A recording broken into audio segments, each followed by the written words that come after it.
Shalom Ubrahá. A pedido da minha querida diretora do nosso site, diretora do nosso Facebook, diretora da nossa fanpage, a nossa querida Batia Odessa, que pediu para mim dar um esclarecimento sobre as diferenças, sobre o que tem de errado no cristianismo, porque a gente não aceita o JC como Mashiach, porque a gente não aceita o cristianismo como uma religião verdadeira.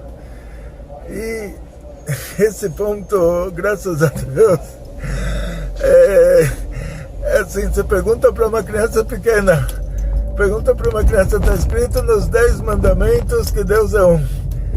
E aí o que eles falam? Que Deus é 3. Está escrito nos 10 mandamentos que não pode rezar para a estátua. Está escrito nos 10 mandamentos que tem que guardar o sábado. E pergunta isso para uma criança de 6 anos, de 5 anos até. Ele já vai te falar, pô, esses caras aí tinham, hoje você costuma dizer, eles fumaram alguma coisa, né? Não sei o que deu na cabeça deles. Mas na verdade, assim, o cristianismo não é derivado do judaísmo. Os conceitos básicos do cristianismo, eles são conceitos da mitologia, que era a religião dos italianos antigos, dos romanos, e não era a religião que eles inventaram, era a religião que eles pegaram dos gregos. Tinha na Grécia tinha o Monte Olimpo. O Monte Olimpo existia antes dos deuses. Os deuses eram autoritários, eles eram cruéis, eles eram vingativos, eles eram rancorosos, eles eram prepotentes. E o cristianismo pegou esses conceitos, fez um conceito de Deus que é uma trindade, tipo o que aconteceu na mitologia. Tinha o Zeus, ele foi com a mulher do anfitrião e teve o Hércules. E isso para eles é considerado o Todo-Poderoso, que ele vai ter uma relação com uma mulher casada e ainda engravida ela, e o marido agradece. O governador da Grécia, quando conquistaram a Terra Santa, conquistaram Israel, ele fez uma lei que toda virgem que se casar vai dormir com o governador a primeira noite.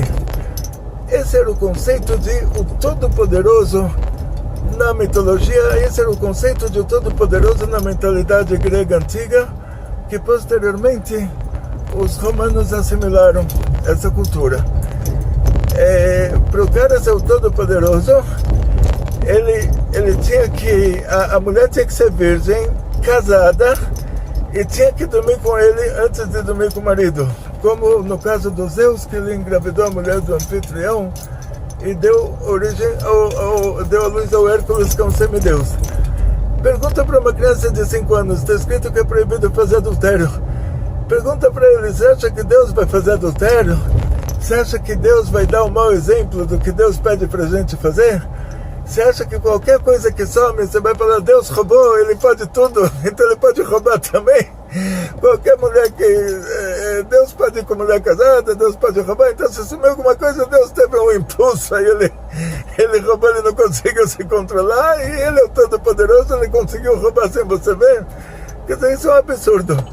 No judaísmo está escrito que o Deus, ele é o primeiro a dar o exemplo de tudo que ele pede para a gente fazer.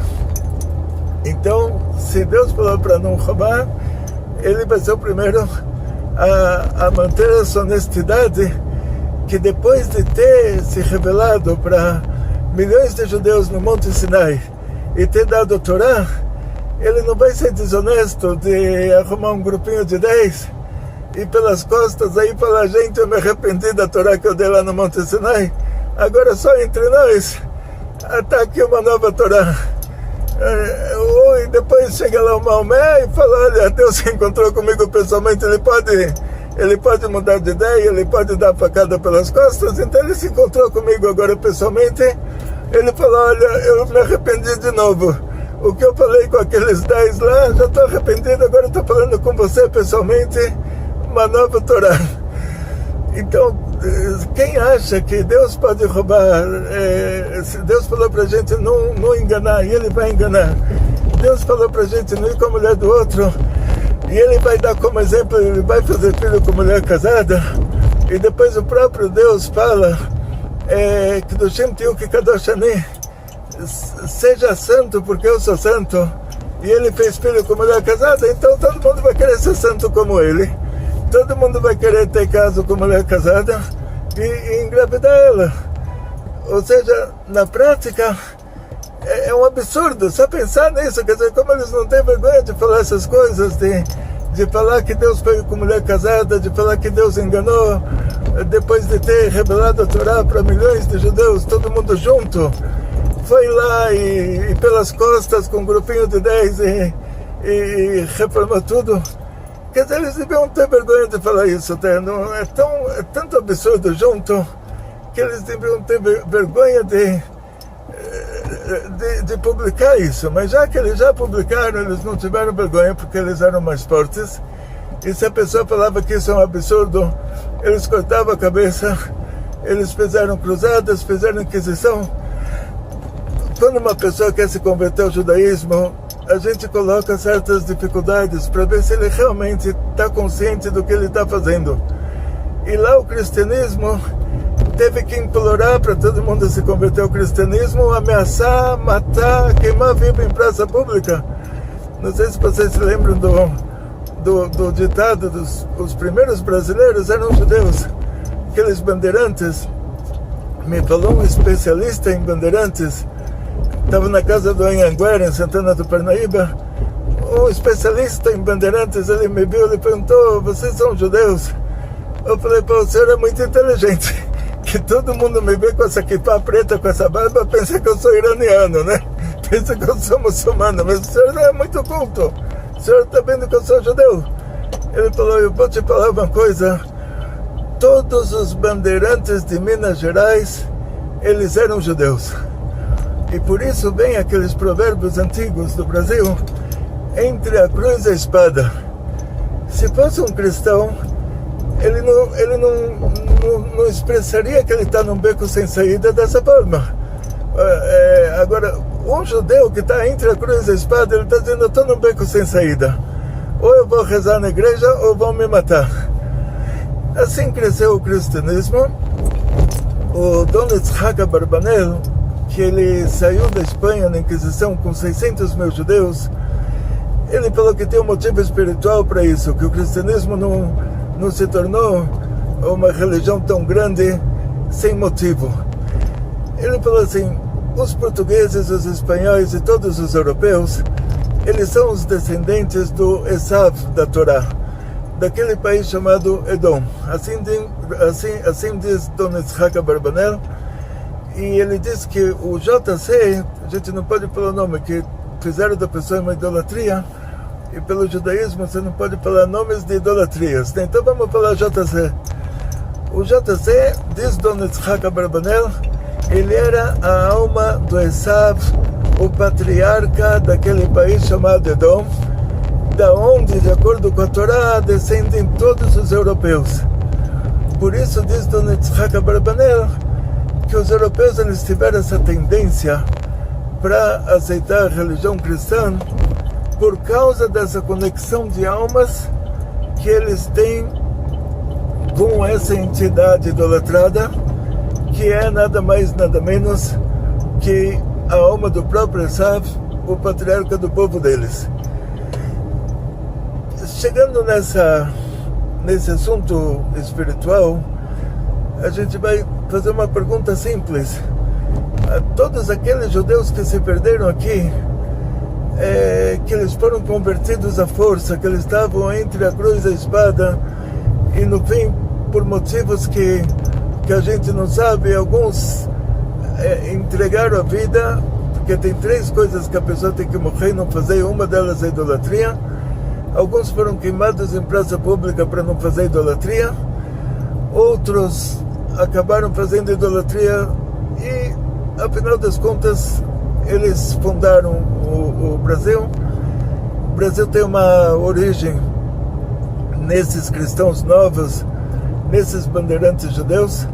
Então muitos brasileiros são descendentes desses judeus. E de vez em quando uma pessoa desperta e fala: eu quero ser judeu, sem motivo nenhum. Porque o motivo é a alma que está despertando. O motivo é a alma dele que não aguenta mais toda essa impureza, toda essa idolatria, toda essa situação. Então vamos voltar para o assunto. Como dissemos, o cristianismo não é derivado do judaísmo. O JC, ele é lembrado na Gemara. Ele era um aluno viveu no final da época dos gregos, começo da época dos romanos. Ele era um aluno do Rabbi Joshua ben Prachia. O Rabbi Joshua ben Prachia levou ele junto com ele para o Egito, para Alexandria, para arrecadar fundos para estivar em Israel, e levou ele como aluno exemplar. A Gemara conta que realmente a mãe era judia e era casada com um judeu, e ela engravidou de outro judeu. Então esse status de criança é chamado de mamzer, bastardo, e esse bastardo ele vai ser discriminado provavelmente. Então Deus dá para os bastardos muita esperteza para equilibrar a discriminação que eles vão sofrer da sociedade. Então esse JC, ele era o melhor aluno do Rabbi Joshua ben Prachia. Os dois foram lá para o Egito. A doadora abriu as portas do palácio dela. O Rabbi Joshua ben Prachia, que estava sofrendo tanto com as dificuldades econômicas em Israel, na hora que ela abriu a porta do palácio, ele falou: que beleza, se referindo a beleza da casa dela. Aí o JC falou pro mestre dele, pro Rabbi Joshua ben Prachia, falou: mas os seios dela não são tão bonitos, a parte da frente dela. O Rabbi Joshua ben Prachia levou um susto, mas levou um susto, assim nos conta Gemara, que ele demitiu o JC. Ele falou: agora eu não quero mais você como aluno, eu te trago aqui para ser um exemplo da Torá que a gente está ensinando em Israel, e você está olhando para a mulher, e não só para a mulher, mas partes mais delicadas. E os dois se separaram dessa maneira. O JC tentou várias vezes voltar para o Rebbe dele, para o mestre dele. O mestre dele não aceitou e depois se arrependeu, falou que errou em não ter aceitado porque viu a consequência. E o dia que o mestre dele já estava disposto a aceitar ele de volta, o mestre estava falando chamar Israel, fez um sinal para ele esperar, e ele imaginou que está recebendo mais um sinal de: vai embora, não te quero mais aqui. E aí ele foi e chutou o pau da barraca, no português assim bem claro. Deixou a nossa religião na prática. Mesmo que aqueles primeiros cristãos, eles só deixaram a Torá oral. Eles deixaram de cumprir a Torá oral, eles ficaram ligados à Torá escrita. Mas o problema é que a Torá escrita, sem a Torá oral, ela é uma idolatria.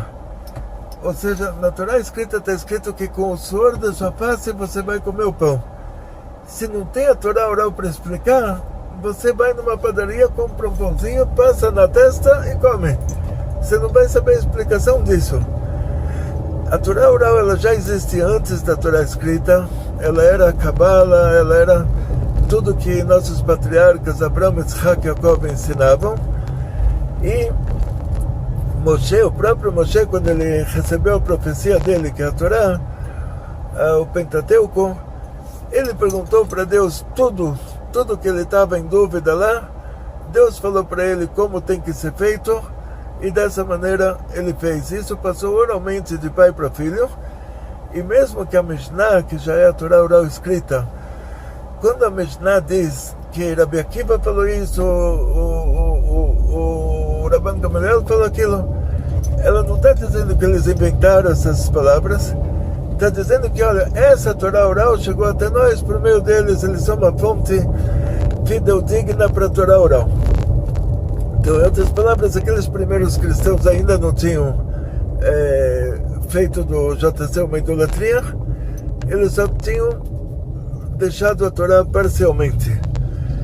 Vamos lá, continuação. Hoje, quando você fala de judaísmo e cristianismo, o cristianismo ele é um derivado da mitologia, então ele não tem nada a ver com a gente.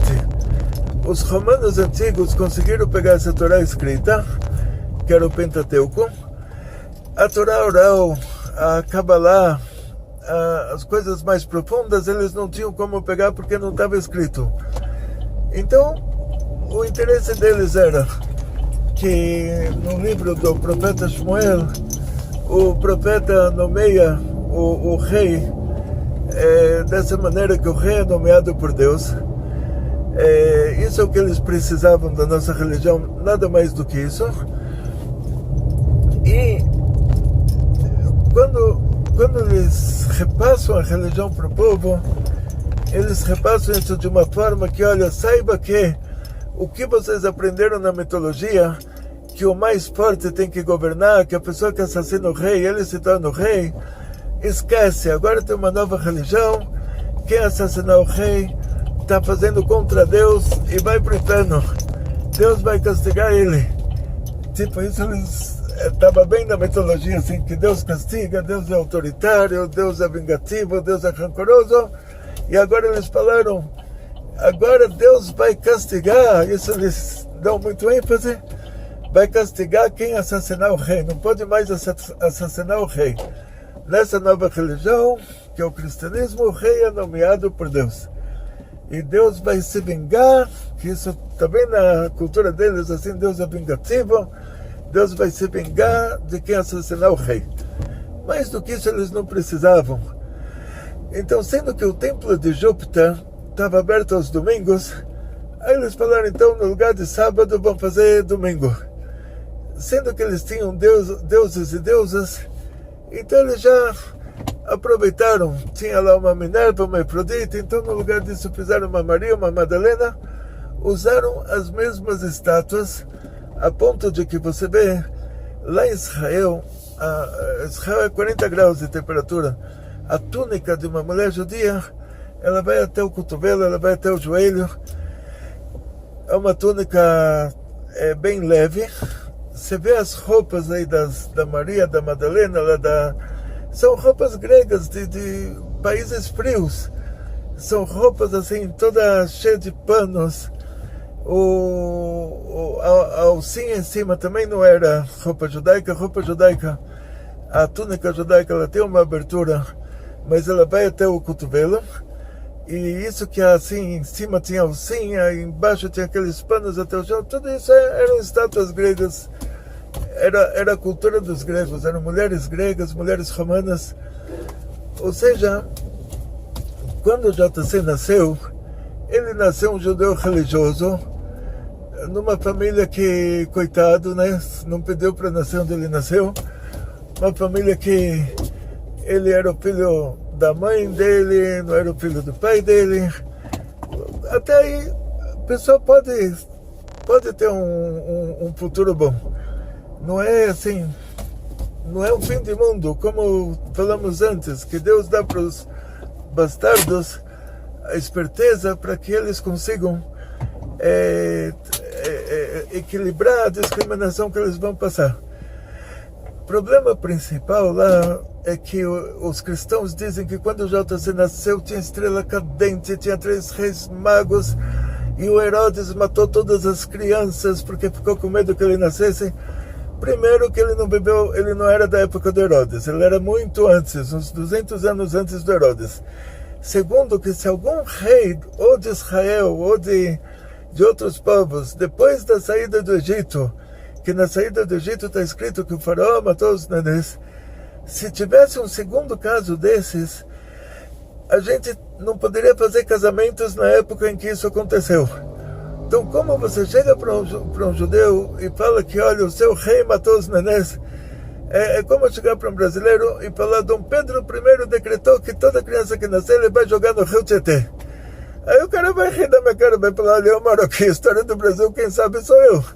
Então também, aqui, quanto mais aqui, história de Israel, quem sabe somos nós. E quanto mais que na época antiga não tinha internet, não tinha muita informação. Então a única fonte realmente de quem era o JC, aonde ele nasceu, quem era a mãe dele, quem era o pai dele, a única fonte é a própria Gemara, que conta sobre ele. E não só isso, quando você fala sobre Mashiach, eles pegaram lá, primeiro eles não traduziram a palavra, porque a palavra Mashiach, a palavra Messias em português, em hebraico quer dizer ungido. O rei Davi foi ungido, então Mashiach tem que ser o filho do filho do filho do filho do filho do rei Davi, sem que tenha uma filha interferindo no meio. O rei Davi é da tribo de Judá. Aí eles chegam e colocam o José na história e falam, o José era um descendente do rei Davi. Mas o José não era o pai era Deus. E Deus não é da tribo de Judá, Deus não é um descendente do rei Davi. Então acabou. Agora, o problema maior é que os profetas dizem que quando o Mashiach chegar, não vai mais ter guerra. Depois que o JC chegou, os cristãos foram eles que fizeram a maior parte das guerras do mundo, eles que derramaram mais sangue no mundo, eles que fizeram guerras entre eles e com o mundo inteiro. O sol não se punha no Império Britânico. A Inglaterra tinha uma conquista em cada lugar do mundo, girando o mundo inteiro. Os cristãos foram os que mais fizeram guerra no mundo, os que mais derramaram sangue. Isso tudo aconteceu depois que o JC chegou. Então, de Mashiach ele não tem nada. Que todos os profetas dizem que quando Mashiach chegar não vai mais ter guerra, vai ter paz. E o cara chegou, eles fizeram guerras assim para provar que, olha, agora é exatamente o contrário. Então, assim, ele não vem dessa família do rei Davi. Está escrito que quando o Mashiach chegar, todos os judeus vão voltar para a Terra Santa. Quando ele chegou, todos os judeus se espalharam. Está escrito que quando o Mashiach chegar, o templo de Jerusalém vai ser reconstruído. Quando o JC chegou, o templo foi destruído. E quando o Mashiach chegar, não vai mais ter guerra. Depois que ele chegou, só teve guerra. E quem fez as guerras? Esses que estão aí, que colocaram a gente entre a cruz e a espada, né? Que colocaram a gente no beco sem saída durante 2000 anos. Enquanto que em países árabes não teve Inquisição, em países árabes não teve cruzadas, quer dizer, os judeus que moravam no Oriente não passaram por todo esse sufoco que os judeus do Ocidente passaram. Quer dizer, então eles querem dizer, o cara não vem da família, todos os sinais são contrários, aí para não ficar feio, não traduzir a palavra ungido quando ele não é ungido, quando ele não é um descendente do rei Davi que foi ungido, então eles transliteraram Mashiach para Messias. Para você não saber o que é isso, para achar que, olha, isso é o Salvador, não é? É o Salvador do quê? Quais foram as consequências depois que ele chegou? 2000 anos de sofrimento, 2000 anos de derramamento de sangue. Salvador do quê? O que ele salvou? Os romanos tinham uma idolatria, aí eles fizeram outra idolatria. Aí hoje deram uma maquiada na idolatria, os evangélicos cortaram um pouquinho das estátuas lá, mas o conceito de Deus deles continua sendo uma trindade. Quer dizer assim, o que ele já mudou no mundo para melhor? Quero dizer, para pior sim, mas para melhor. O que ele já mudou para darem algum... Então, na prática, Dona Itzhak Abarbanel falou que a ligação dos cristãos com o cristianismo é a ligação da alma do Esav com os descendentes do Esav. E muitas vezes uma pessoa não sente essa ligação, porque ele não tem nada a ver com esse povo, ele não tem nada a ver com essa raiz de almas. Ele tem a ver ao contrário, ele tem a ver com uma raiz de alma do bandeirante coitado que estava entre a cruz e a espada, e no fim colocaram ele na igreja e deram um banho de água benta em cima dele, e até hoje essa família está perdida por aí sem saber quem eles são. Então, por causa disso, hoje em dia muitas pessoas estão despertando. Você vê lá em Israel, o rabinato já não sabe mais o que fazer, de tanta gente que bem se converteu ao judaísmo, de países cristãos, nos Estados Unidos, até no Brasil, a gente vê um grande movimento de Bnei Noach. Bnei Noach, que o Rebbe de Lubavitch, ele pediu para ensinar para todos os povos do mundo 7 mandamentos dos Bnei Noach. E muitas pessoas que se aproximam do movimento de Bnei Noach, eles estão procurando o judaísmo, na verdade. Porque o Bnei Noach é uma categoria da religião judaica. Eles estão procurando o judaísmo e essa é a porta de entrada. Então, na prática, a gente vê isso com os nossos próprios olhos. Nós vemos esses brasileiros que eles procuram o judaísmo, eles estão vendo que eles foram enganados durante 2000 anos em seguida. Enganaram, eles foram ameaçados, eles foram mortos, eles foram enganados, eles foram... O que toda essa idolatria trouxe para a gente foi só uma desgraça. Agora, graças a Deus, o mundo está se refinando, as pessoas estão se questionando e a gente deixa isso acontecer sozinho. A gente nós explicamos, quando alguém pergunta, nós explicamos. O judaísmo não é uma religião que tem um proselitismo. A gente não incentiva pessoas a se converter ao judaísmo, muito pelo contrário. Quando uma pessoa quer de verdade, a gente tenta dificultar ao máximo para ver se realmente ele está consciente do que ele está fazendo. Sendo que a conversão, para ser válida, ela tem que ser por motivos religiosos. Então, em outras palavras, eu gostaria assim, novamente de agradecer a diretora do nosso site, a Bate Odessa, pelo trabalho maravilhoso que ela está fazendo, sendo que a gente tem uma ONG, e agora a ONG vai para assuntos mais laicos, assim, assuntos mais sociais.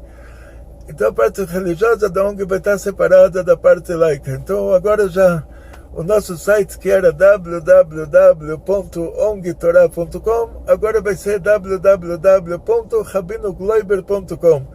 Agradeço a Bate Odessa por ter conseguido mudar o domínio do site, a Tabata e o Rogério na Itália, que eles são responsáveis pela nosso canal do YouTube. E agradeço o Shlomo Zalman, esposa, no Rio de Janeiro, no Jacarepaguá, que ele tem três canais de podcast, de Rabino Gloiber no podcast. No Deezer ele tem, no Spotify. Então agradeço a todos vocês que assistem os nossos vídeos e que acessam o nosso site, que ouvem o nosso podcast. Qualquer pergunta que tiver acima disso, me manda e a gente continua. Essa história deve ter uma continuação. Então, vocês podem mandar para a diretora do nosso canal, para a Tabata, manda as perguntas para ela, ela manda para mim, e a gente continua, a gente faz mais um vídeo para continuar explicando coisas que não ficaram ainda claras nesse vídeo aqui. Mas assim, só fazer um resumo, o judaísmo não tem nada a ver com o cristianismo. O cristianismo não é derivado do judaísmo. No judaísmo, Deus é a essência do bem, e a natureza de quem é bom é fazer o bem. Deus é a essência da humildade. Moshe, ele é o mais humilde de todos os seres humanos. O amor que Hashem tem por nós, o amor que Moshe tem pelo povo de Israel, é um amor infinito. E no judaísmo, quando você reza para Deus, você fala você não fala vós estarás, serás, ou Deus está lá em cima do Monte Olimpo, lá todo prepotente, e você sendo pisado lá embaixo. Não é assim? Quer dizer, no judaísmo, Deus é um Deus presente, é um Deus que interage com a gente, é um Deus que ama cada um de nós mais do que nós amamos, mais do que se eu tivesse 100 anos de idade e tivesse um nenê. Hashem ama cada um de nós muito mais do que eu amaria essa criança que nasceu na minha velhice. E na mitologia é exatamente o contrário. Os deuses mitológicos, que isso é o Deus no cristianismo, eles são vingativos, eles são prepotentes, eles falam uma coisa e fazem outra, falam para não fazer adultério, eles fazem filho com mulher casada, falam para ser honesto e eles são desonestos, que eles, depois de, como eles dizem, depois de entregar a Torá na frente de todo o povo, vai lá e pelas costas se une a um grupinho de 10 e muda tudo. Isso é coisa da mitologia, não tem nada a ver com a gente. Então, na prática, tem histórias de Únculos, que era sobrinho do Titus, do imperador romano. Ele conta muitas histórias assim, a diferença entre a religião mitológica e a nossa religião. E aí você vê as características do cristianismo com a mitologia. E entrando assim em pequenos detalhes, né? Que os soldados romanos vêm buscar ele de volta para Roma. Ele coloca a mão na mezuzá quando ele está saindo e ele pergunta para eles: você sabe o que é isso? Vocês têm que estar em volta do imperador para proteger ele. Aqui o nosso Deus não, ele está do lado de fora, ele está protegendo a gente do lado de dentro. Ele pergunta a outra tropa que vem pegar ele, ele pergunta para eles, me fala, um soldado raso e um capitão, quem vai levando a lanterninha na frente de quem? Aí eles falam, o soldado raso na frente do capitão. E agora um capitão e um general, quem leva a lanterninha na frente de quem? O capitão na frente do general. Agora o general e o imperador, quem vai iluminando na frente de quem? O general na frente do imperador. Aí ele fala, e olha, e Deus, ele mandou uma coluna de fogo para ele próprio, então ele fala, ele explica esse detalhe, que a revelação divina se revelou lá dessa maneira, fazendo acontecer uma coluna de fogo que guiava o nosso povo pelo deserto. Quer dizer assim, que Deus foi iluminando por meio dessa coluna de fogo, Deus foi iluminando o caminho na nossa frente. Então, esse raciocínio nos traz uma pergunta. Então, por que a linguagem da Torá é uma linguagem autoritária? Por que a linguagem da Torá é uma linguagem assim, bem ameaçadora, bem amedrontadora? Então, isso mostra a bondade de Deus. Se a pessoa é cruel, ele vai falar, deixa a criança colocar o dedo na tomada, ele vai tomar um choque, ele vai aprender sozinho.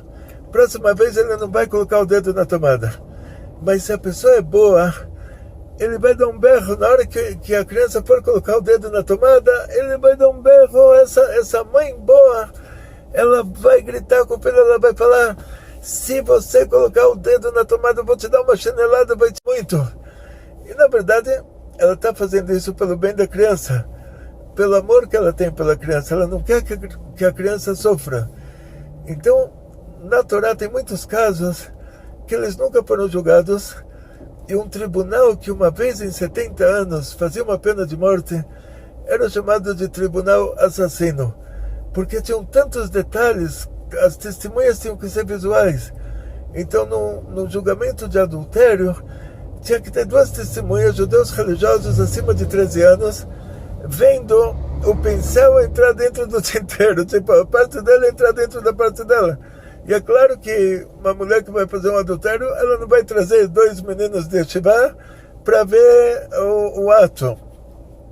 Ou todas as coisas, todas as penas, pena de morte não se aceitava dedução.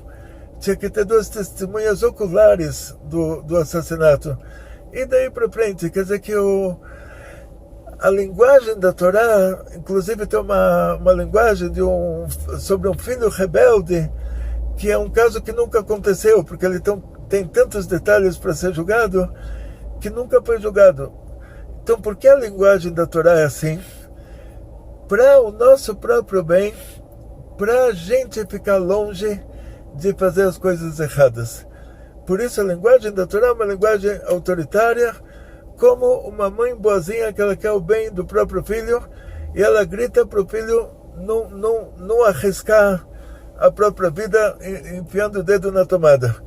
Então o filho acha que a mãe dele é ruim, a mãe dele está gritando e a mãe dele mas na verdade é o amor que ela tem por ele, se expressa dessa maneira para salvar a vida dele. E essa linguagem autoritária da Torá, para o nosso próprio bem. Os romanos, na mitologia, quando eles inventaram o cristianismo, sendo que os deuses mitológicos, eles eram vingativos, eles eram prepotentes, os romanos falaram, essa linguagem aqui é um prato cheio. Eles já pegaram e falaram, olha, tá vendo? Deus é ruim, Deus é autoritário, Deus é prepotente, Deus é vingativo, Deus manda você, Deus vai com mulher casada, mas se você for ele te mata, e Deus fala para você não roubar e ele próprio engana. Então, para eles, essa linguagem da Torá era um prato cheio. Mas para nós, que a gente entende o que tem por trás dessa linguagem da Torá, é que ela está te salvando, salvando a sua vida. Ela está te salvando de fazer a coisa errada, para não, Deus me livre, causar o mal para sua alma. Então a gente sabe que por trás de um grito existe uma mãe que ama o filho profundamente, do fundo do coração. E por isso que ela grita. Se ela não amasse, quem não ama não grita. Quem não ama deixa o outro quebrar a cara sozinho. Mas quem grita para avisar para ela não faz isso que vai te doer, aí quer dizer que ela ama de verdade. Então, muito obrigado novamente para a nossa diretora Bat Odessa e muito sucesso para todos que estão ouvindo o nosso vídeo. Muito sucesso, muita saúde, muito dinheiro, muitas felicidades. E quando vocês estiverem cozinhando, preparando a comida para o Shabbat, pode ouvir o meu vídeo. Tem que colocá-la. É bom revisar de vez em quando as aulas. E não se esqueçam de se inscrever no nosso canal, apertar o sininho, aquele sininho é kasher, sininho para avisar que tem mais uma aula de Torá a caminho. Kol tov v'atzlachah rabah lekulam.